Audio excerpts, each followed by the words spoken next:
Hello and welcome again to this another edition of Motivation and Money with myself, Mark Terrell, and my co-host Fanny Snaith. How are you today, Fanny? I'm really good, thank you. Good, Very excellent. busy. That's good to hear. Well, as long as it's stuff that you want to do, mind. But that's good to hear. No, but being busy if you don't want to be busy. Um, No. Today, what's the topic today? Well, it's one that I was thinking about at the weekend because I was marshalling, sat trackside at Brands Hatch, sat there in Orange, getting absolutely soaked at one minute, and next minute absolutely boiling hot in the sun, trying to keep out the sunshine. And you wonder why you do it because it's not paid; it's a voluntary thing. So it got me thinking, and that's why I came up with the title of this episode was "Do you do anything for nothing in return?" So the context really is okay. So we're not paid to be marshals, but what do we actually get in return? We have to get something in return because why would we do otherwise?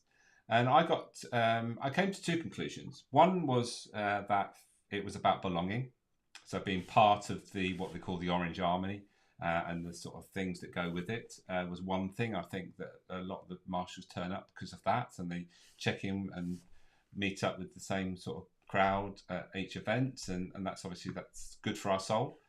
The other thing is making a difference, being part of something that's making a difference, because the organisation that runs marshalling for the main events in the UK is called Race Safe. So it's all about making racing safer. And the whole ethos is to do everything we can to make it as safe as possible. We'll never make it 100% safe, obviously, because there's danger involved with racing. That's the whole sort of, not the point of it, but it's just it goes with the territory, doesn't it? So that's what got me thinking about, what do we do um, that appears that we get nothing in return, but actually we get something that's not tangible. I suppose that's the thing, isn't it? So, what's your thoughts on this then, Fanny? Well, Where should we start?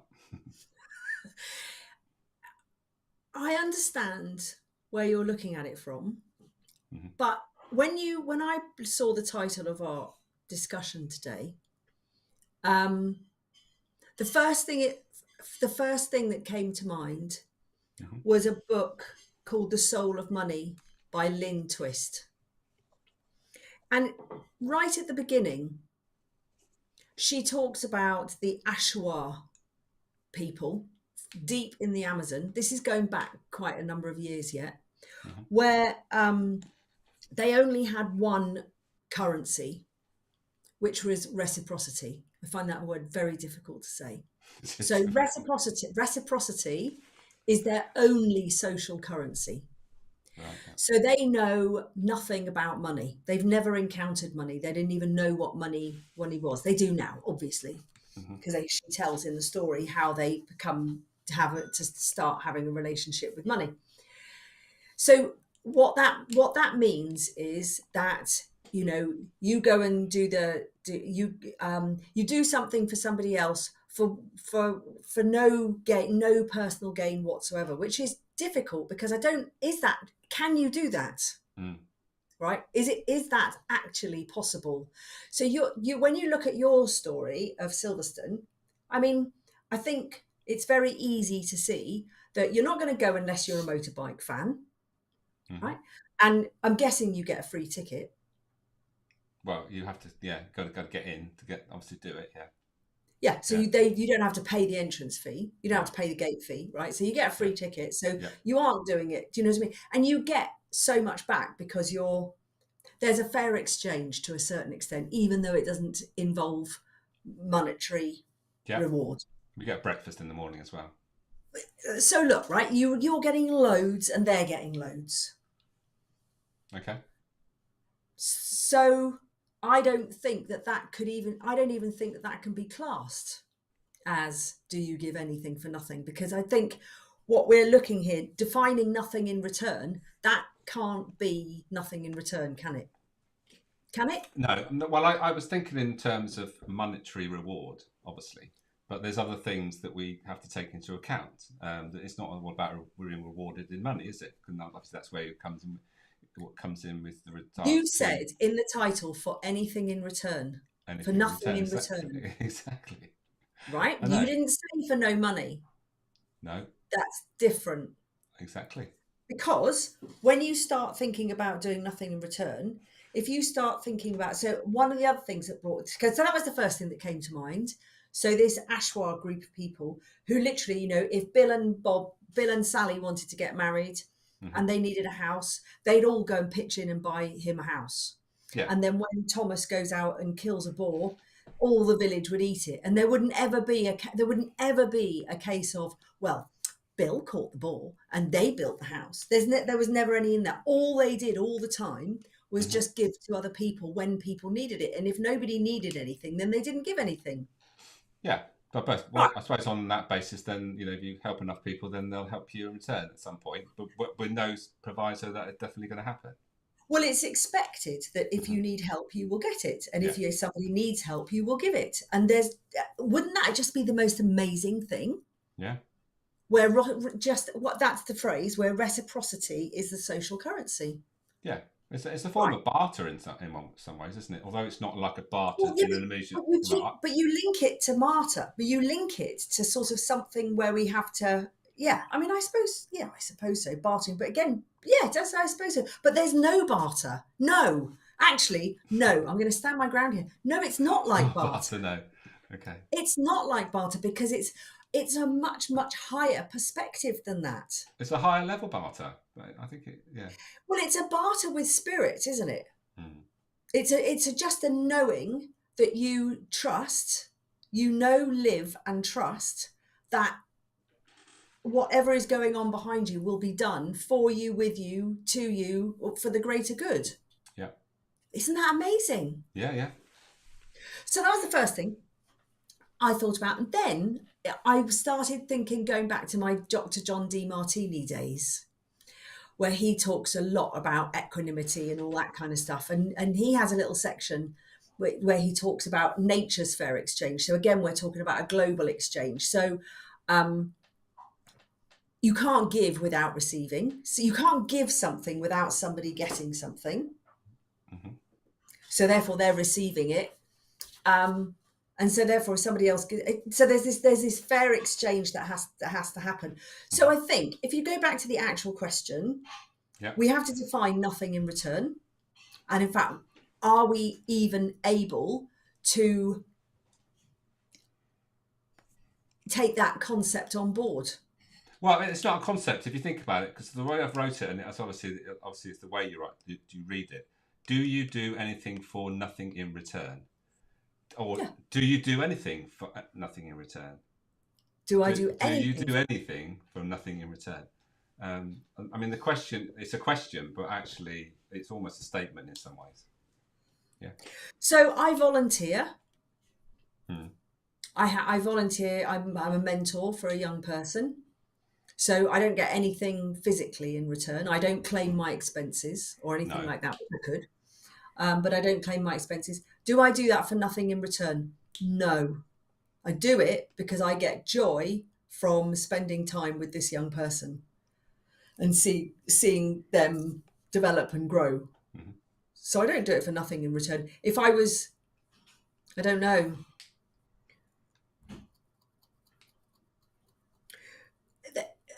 even if you're not getting monetary gain, there's usually some kind of emotional payoff, right?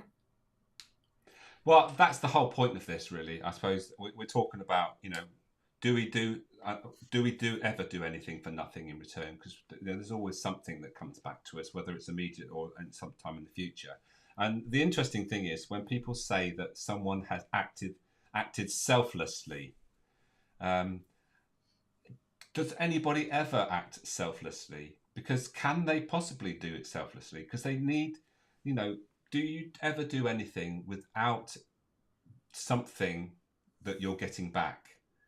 Because a lot of things that we get in when we talk about selflessness is that it's intangible. We can't sort of actually put our finger on it, but that person is doing it for a reason. And like you've just explained, your mentoring, you're doing it because it's making a difference. You're feeling good about it. You're having an influence on that person, how their life's going to sort of pan out in the future because of the path you're helping them to create and all those sort of things. So yes, we're not talking about being obviously monetary reward is obvious because it's tangible. You can see it, and it's if it's given to you in money or it ends up in your bank account, you can see it and touch it. But when we're talking about an emotion that comes and makes us feel good, then that's something different. But we are getting something back. That's really what I was getting at. We are getting whatever we say. From the conversation I had trackside, it was, should we get paid? I said no because it changes the whole dynamics. And the other guy was agreeing with me. He wasn't saying that we should get paid, but what we talk about is, should we be more appreciated? And when you put in a lot of effort, and particularly when the weather's bad, you think, God, why do we do this? Because it's quite tough at times. It's certainly not a walk in the park.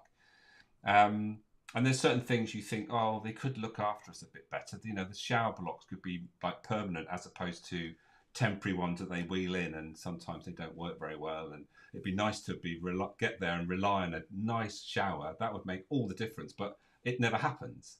So little You're things right. like that, and it would be another payback. I think, well, actually, we appreciate it because they just built a shower block, especially for the marshals. But whether that'll ever happen in the future, who knows? But I've got a question.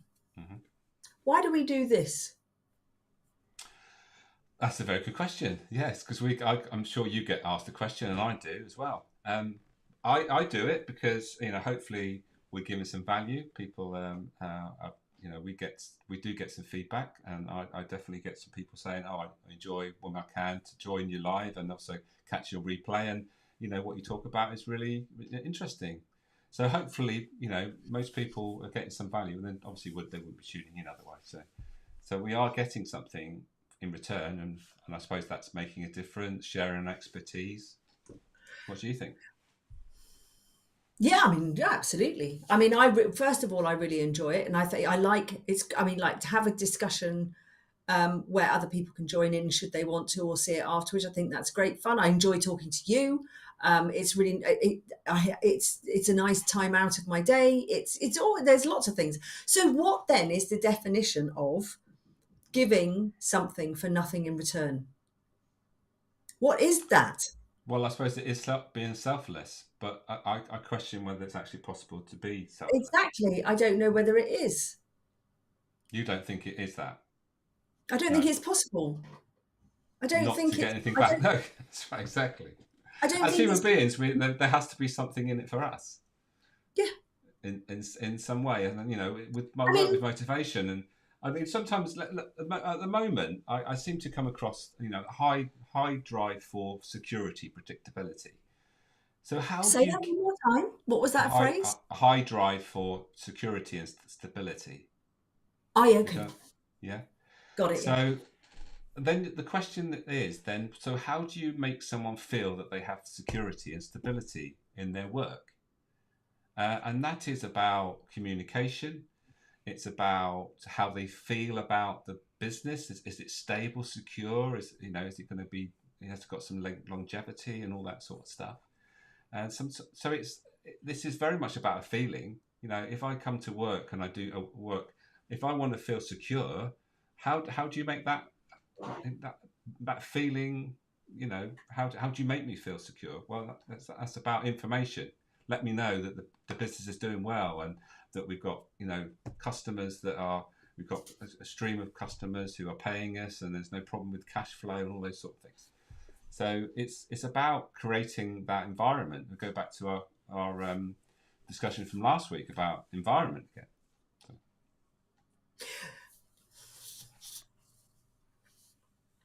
But you could also make somebody feel secure by giving them a 50-year contract with a salary of X above inflation, rising every year at X above inflation. And actually, you could say, give them a job for life, and then they could feel really, really miserable. Could be a horrible job. Well, yeah, because they might actually get the security and then suddenly realize actually there's more to life than just security. I don't want to be fixed into this Mm. contract anymore. So, Mm. and that's the thing about motivation. Motivations will change, and we tend to find that if we fix or fulfill a motivator, it becomes something that's not conscious in our psyche, so it doesn't become so important. So other things become more important, and that's when then other things become important, and we have to sort of fix and fulfill them. So it's a constant moving picture, I suppose you could say. Hmm. So going back to altruism then, which is the act of selflessly giving something, Mm-hmm. what's the motivation for it? What would be the motivation for an altruistic person? Altruist? Do you have an altruist? No, Or does somebody have to no, have but it gets altruistic that goes back to those core motivational values, isn't it? So it's one of those. It could be you might do it for freedom, make a difference, sharing your expertise. It might be actually So that put then you in a takes out position of influence and control. Who knows? Go on. but that then takes out the altruistic element of it, doesn't it? Because you're doing it completely selflessly. I know. So I'm not sure. Are we agreeing or are we disagreeing? I can't remember. It's difficult to know, really, isn't it? I don't know. I'm really confused by it. So look, let's It's take it back to confusing. nuts and bolts. Do I ever give my services away for free? Yes, I do. Mm. In fact, I have just had a therapy session. I've just given a free therapy session Mm. to a fellow money coach Mm. who is running 100 miles this weekend. Wow. I know, right? And he wanted a hand with getting over the finishing line. So I was absolutely, really happy to give him an hour and a half of my time and help him with how to move forward. So that I suppose was completely, he's not going to become a client ever because he's a money coach, right? Mm-hmm. So I was able to practice my skills a little bit. In fact, I'd never done any positive therapy before. That was a first for me. So that Right. was quite fun. Yeah, never. I've only ever done it. People don't tend to come to me and say, "I'm really happy. Can I have some more of this, please?" They No. tend to come to me and say they're not happy. Yeah. So So that the interesting thing there is okay. So you're using something that you've been, your services. It's a therapy that you're trained to use. yeah, So I would probably say this, and obviously you can say if it's not correct, but I'm thinking that actually there's someone there that I've got something that would help them, and actually I need to keep I need to practice this as much as possible. So I am getting an opportunity to practice something that keeps my skills up to the level that I want them to be. And we know that sometimes if you don't do something for enough or for a while, then those skills sort of drop off. So it might be that you were just fine tuning some skills, possibly. possibly, but that wasn't my motivation because I know Right, what my motivation was. right, So my motivation was because, to be honest, I'm trying really hard to get ready for this delivery I've got next week, and I need to get some printing done, and days are ticking by. And really, I could use the time to do that rather than do this. But he wanted me.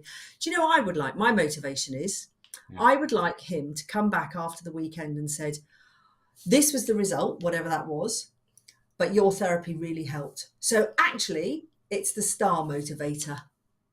Oh, really? I know, right? Recognition, getting Yeah, not recognition. Right, yeah, Right. okay. Yeah. I want him to come back and go, "Do you know what? That session was amazing. It really helped me." And that's interesting because you won't actually feel that unless he actually does that. If he doesn't do that, then you won't ever feel it.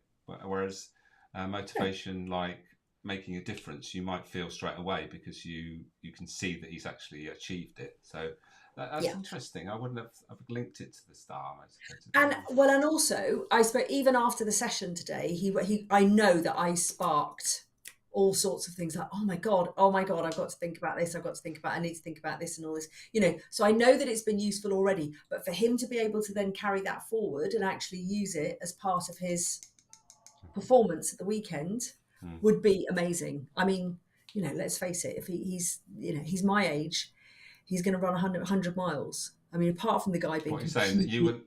You wouldn't fancy running 100 miles? Is that what you're saying? And no, absolutely not I whatsoever. wouldn't either. Yeah. Like no. Anyway, but that's not the point. But it's but even if he doesn't finish, it would be lovely for him to come back and go, that really worked. I think actually, so yeah. So giving that. So where are we going with this?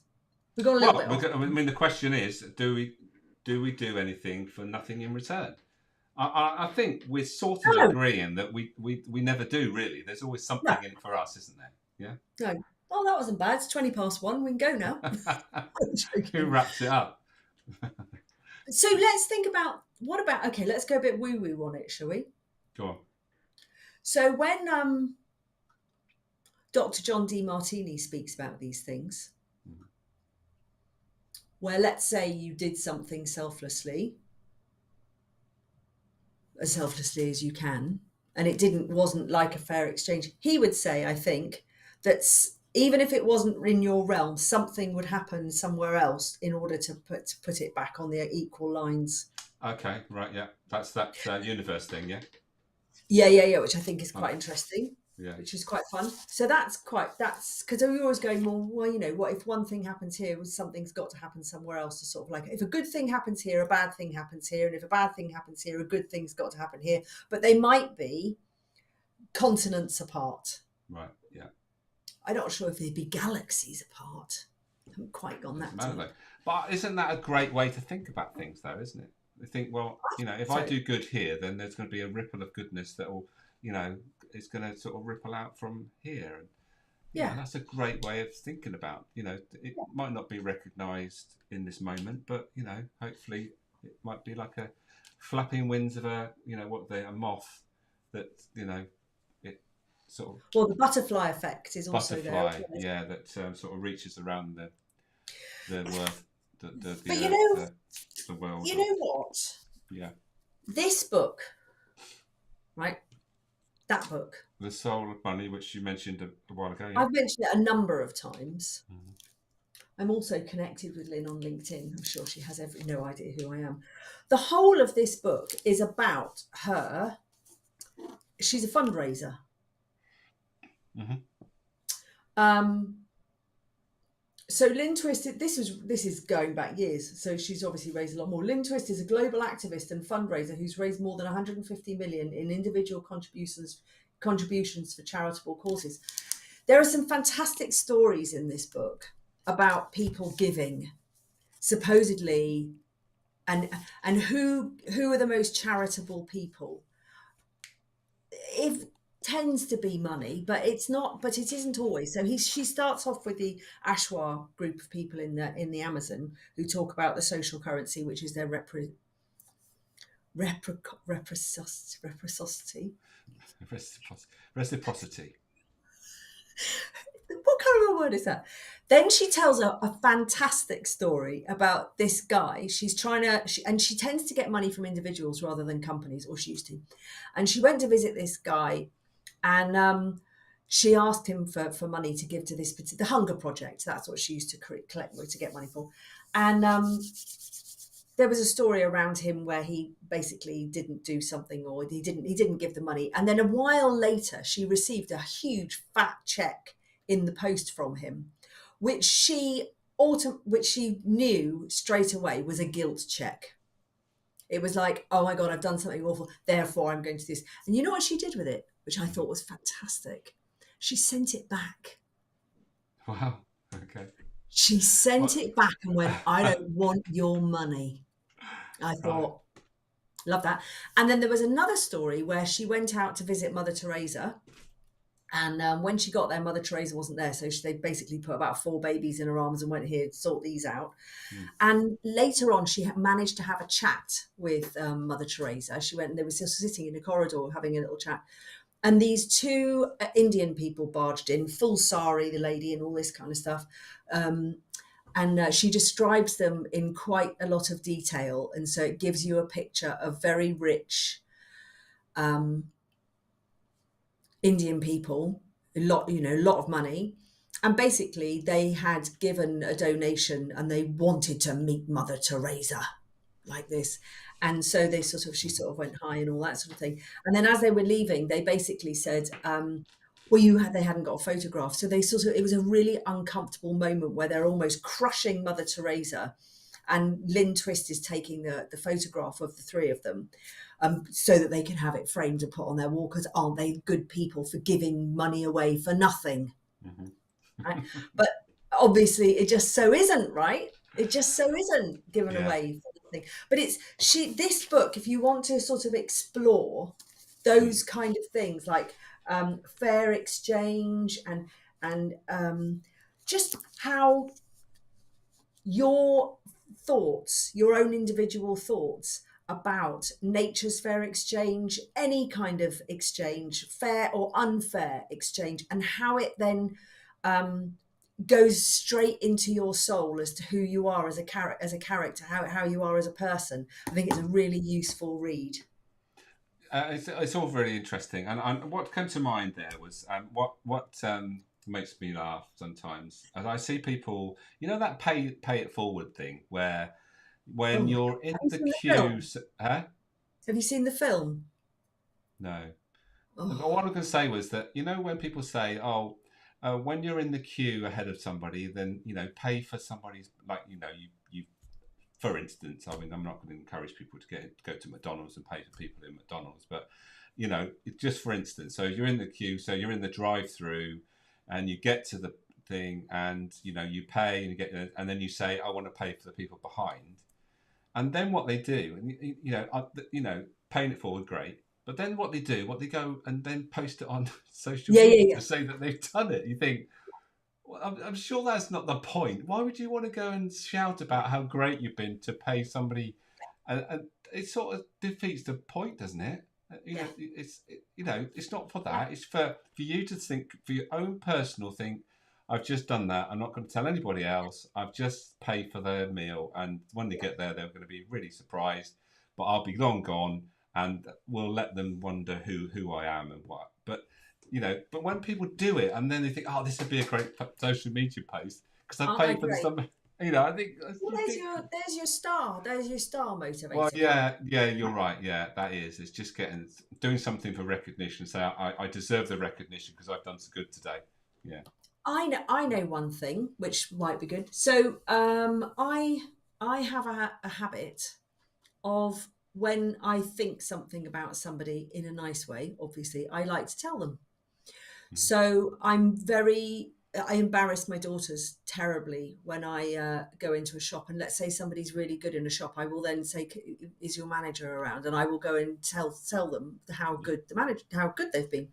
Or like the other weekend, I was at the medieval battle in Tewkesbury, and there was a girl there, and she had on this amazing outfit, and I sort of found myself staring at her a little bit because she looked amazing, and I just thought, I'm going to go and tell her.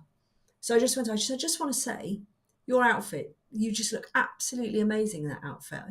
Sorry, I couldn't take my eyes off you. I think you look absolutely beautiful. And she just goes, "Oh, thank you." And I do that quite a lot. Mm. Yeah. You're that sort of person. Yeah. Good. Great. And Great. that's probably about as close as I'm going to get. But I can't say it doesn't make me feel good, because it does. Of course, but yeah, but you haven't gone and shouted about that how wonderful No, you are on social media, have you? apart from So now. you won't do it Do you know anymore what? anyway. You know what? Do you know how all that started? Me telling people how nice they look and stuff. It started one day when I was on the tube in London. I'm going back 25, 30 years now. Mm. And I was staring at this girl, probably because I was hungover and I was miles away. And she looked at me and she goes, "What are you looking at?"